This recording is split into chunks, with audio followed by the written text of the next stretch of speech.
There is a specific physical sensation of betrayal that happens the moment you decide to wake up early, but your hand turns off the alarm anyway.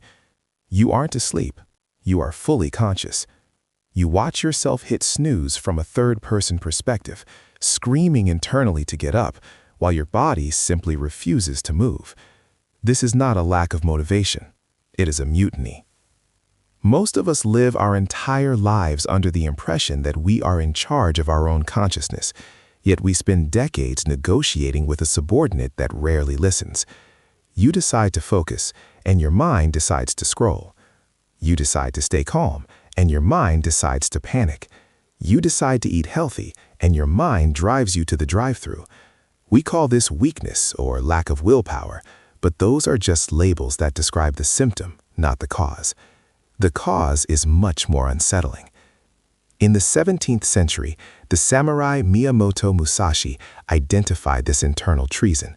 He realized that for most people, the mind is not a tool they wield, but a wild animal that wields them. And he developed a system to break that animal. But here is the part most people miss when they read philosophy. They think Musashi was naturally disciplined. They assume he was born with a brain that simply obeyed instructions. The reality is that Musashi built a system because he had to. He understood that in a duel, a mind that hesitates, fears, or second-guesses its master results in immediate death. He couldn't afford a negotiation. Today, we are going to look at the training protocol Musashi called Kokoro no Shihai, or mastery of the heart-mind.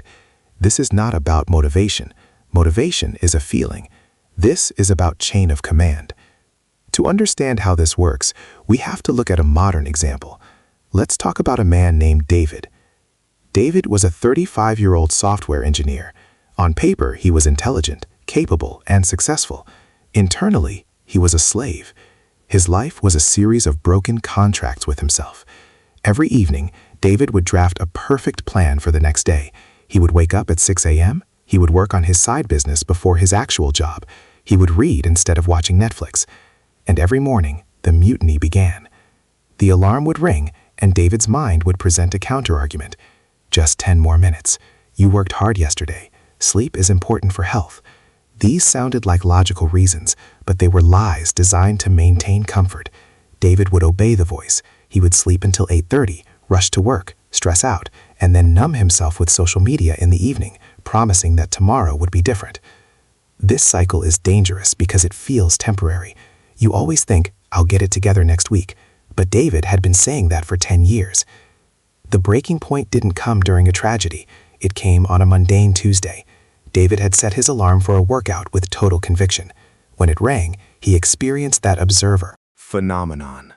He watched his hand turn off the alarm. He heard his mind say no, and he obeyed.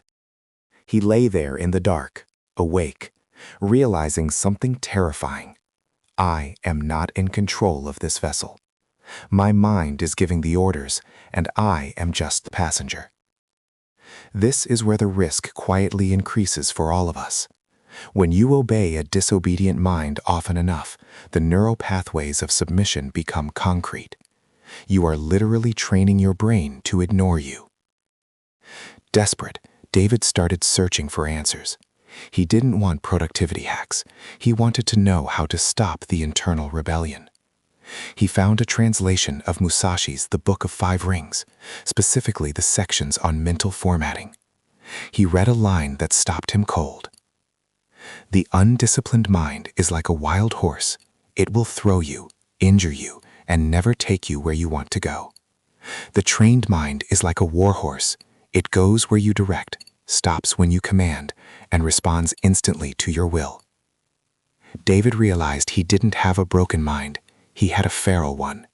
He had spent 35 years feeding the wild horse sugar every time it kicked him. So, he began applying Musashi's first principle, the separation of master and tool. This sounds abstract, but it is a practical, mechanical shift. Musashi taught that you are not your mind. You are the general. The mind is the army. An army that is asked nicely to march into battle will desert you. An army that is commanded with absolute authority will march. Neuroscience supports this 17th century wisdom. Research into executive function shows a constant tug-of-war between the prefrontal cortex, your conscious long-term planning center, and the limbic system, which seeks immediate comfort and safety. In most people, the limbic system generates an impulse, and the prefrontal cortex quickly invents a logical excuse to obey it. That's why you can rationalize eating a donut when you're on a diet. Your logic center has been hijacked to serve your impulse center. Musashi's solution was to stop the negotiation entirely. David decided to test this. The next time his mind said, "Check your phone," he didn't argue with himself. He didn't say, "Well, maybe just for a second." He viewed the impulse as a subordinate speaking out of turn. He internally said, "No, we are focusing." His mind rebelled. It created a physical sensation of itchiness and anxiety. It screamed for dopamine. This is where most of us fold. We think the discomfort means something is wrong. But David realized the discomfort was just the wild horse bucking against the rein. He held the command. He stared at his screen, refusing to move his hand. After 30 seconds, the anxiety vanished. The horse accepted the bit. It was the first time in years David felt like the master of his own house. But this brings us to a critical trap. After a week of small victories, David got confident. He decided to issue a massive command. He told his mind, "We are going to work on this coding project for 3 hours straight, no breaks." He sat down. 10 minutes in, the resistance hit him like a physical blow. His mind didn't just suggest checking email, it demanded it. It threw a tantrum. The urge was so overwhelming that the general lost control. David caved, checked his email, and didn't return to the code for the rest of the night. He felt defeated. The system had failed. He went back to Musashi's text and realized he had skipped the second, and perhaps most painful, principle, Tanren. Tanren is often translated as training, but a better translation is forging. It refers to the process of heating metal and hammering it, folding it over and over to remove impurities.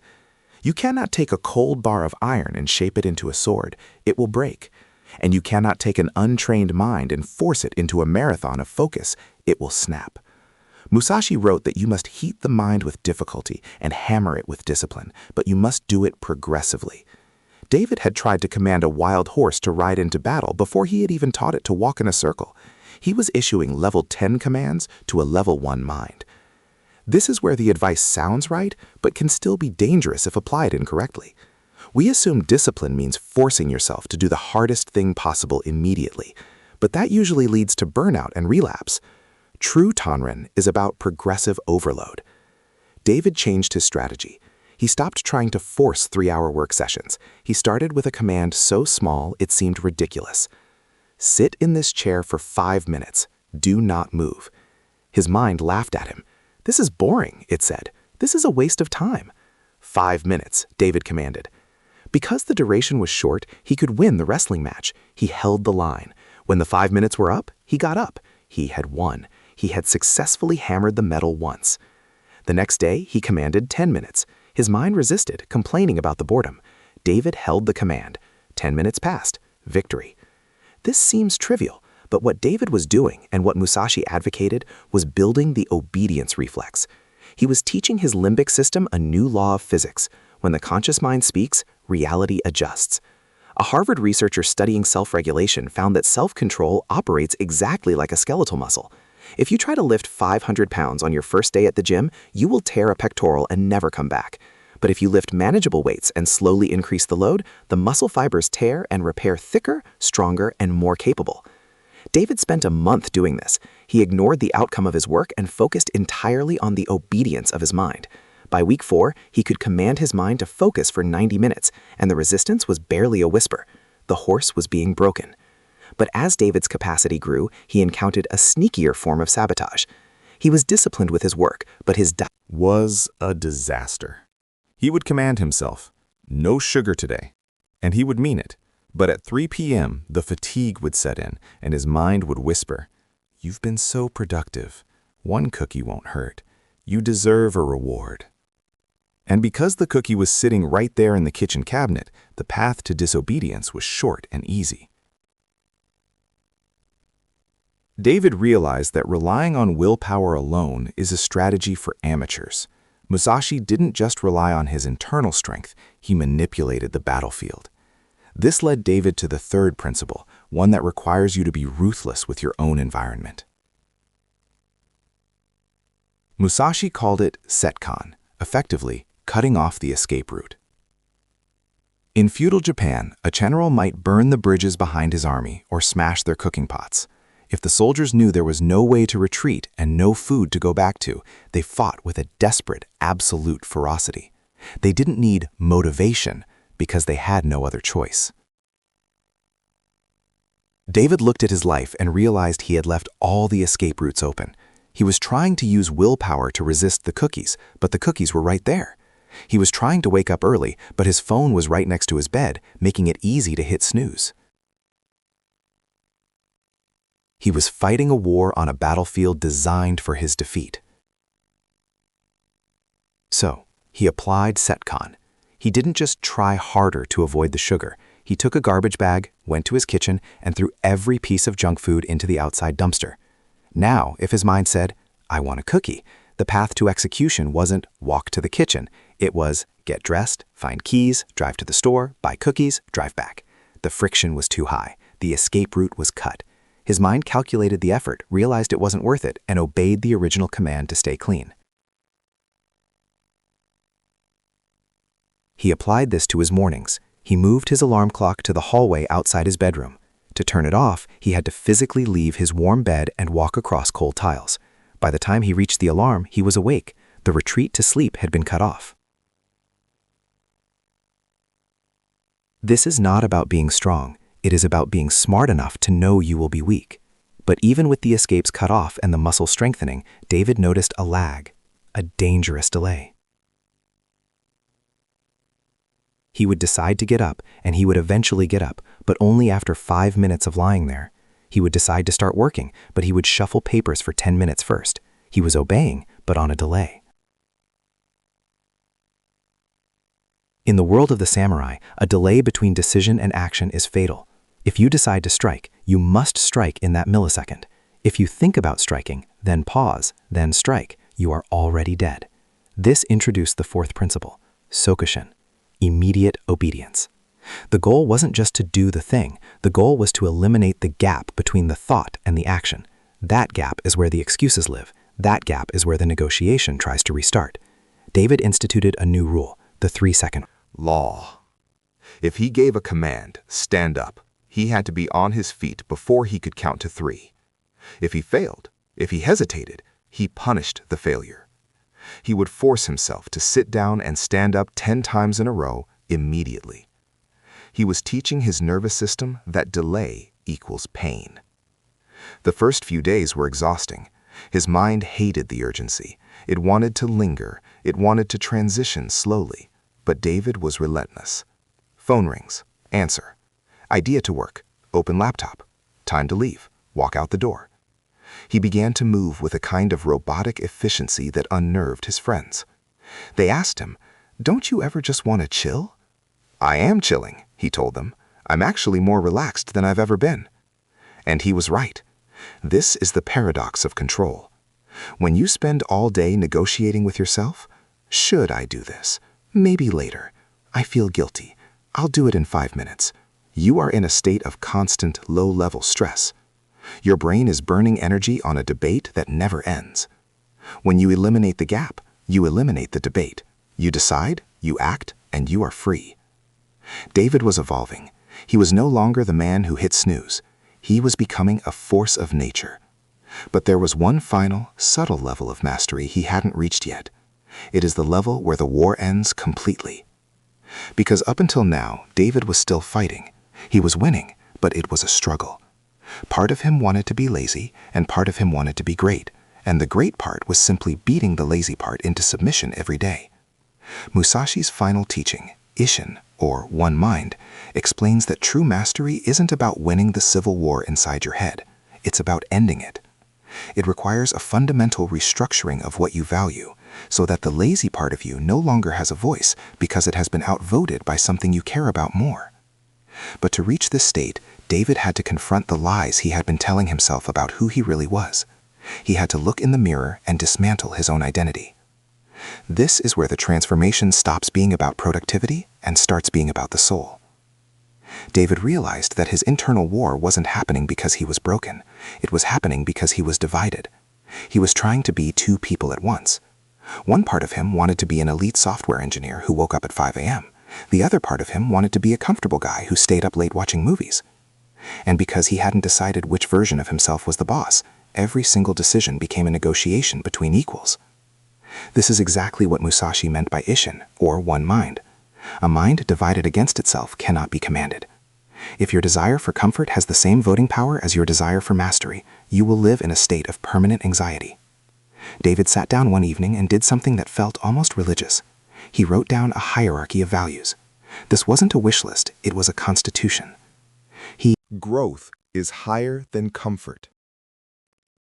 He wrote, truth is higher than approval. He wrote, health is higher than pleasure.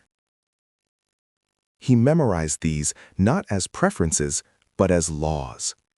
And the next time his alarm went off at 5 a.m., the old voice whispered, "It's cold. Stay in bed. You need the rest." In the past, David would have argued with that voice. He would have said, "But I should get up," and the debate would have lasted until 8 a.m. This time, he didn't argue. He simply consulted the hierarchy. Comfort says sleep. Growth says rise. Growth outranks comfort. Therefore, we rise. There was no emotional struggle because the decision had been made days ago. The internal division evaporated. And this is where the advice sounds rigid until you look closer at the freedom it creates. When you have a clear hierarchy, you don't have to make thousands of small decisions every day. You don't have to decide whether to eat the cake or the apple. The hierarchy decided that for you last week. You just execute. 6 months after finding Musashi's writings, David was unrecognizable. He wasn't just productive, he was calm. He would wake up exactly when he intended. He would work deeply without checking his phone. He would exercise without bargaining. His friends started looking at him differently. One of them, a colleague who had known him for years, finally asked, "You've become like a machine. Don't you miss just doing what you feel like doing?" David smiled and said, "I am doing what I feel like doing. I just changed what I feel like doing." Most people think discipline is about forcing yourself to do things you hate. That is a misunderstanding. Discipline is training your mind so that the things you love, growth, health, mastery, become the default, and the things that destroy you, laziness, distraction, fear, become irrelevant. Musashi wrote that the ultimate goal of the warrior is not to fight, but to be so prepared that the fight is over before it begins. David wasn't fighting his mind anymore. He had trained it. And this brings us to the most important realization of all, the truth about why your mind disobeys you. You might be watching this thinking, well, that's great for David or for a samurai, but my mind is just naturally stubborn. That assumption sounds logical, but it is scientifically false. Your mind isn't naturally stubborn. It is naturally obedient.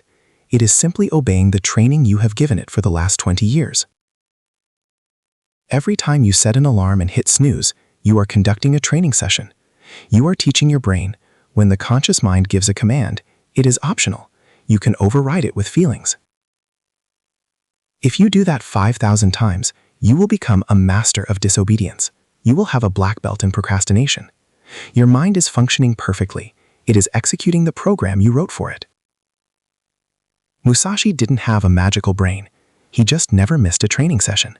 Every time he felt fear, moved forward anyway. He was rewriting the code. When the master says move, we move. So, how do you actually do this? How do you take a mind that has been trained to ignore you and turn it into a tool that serves you?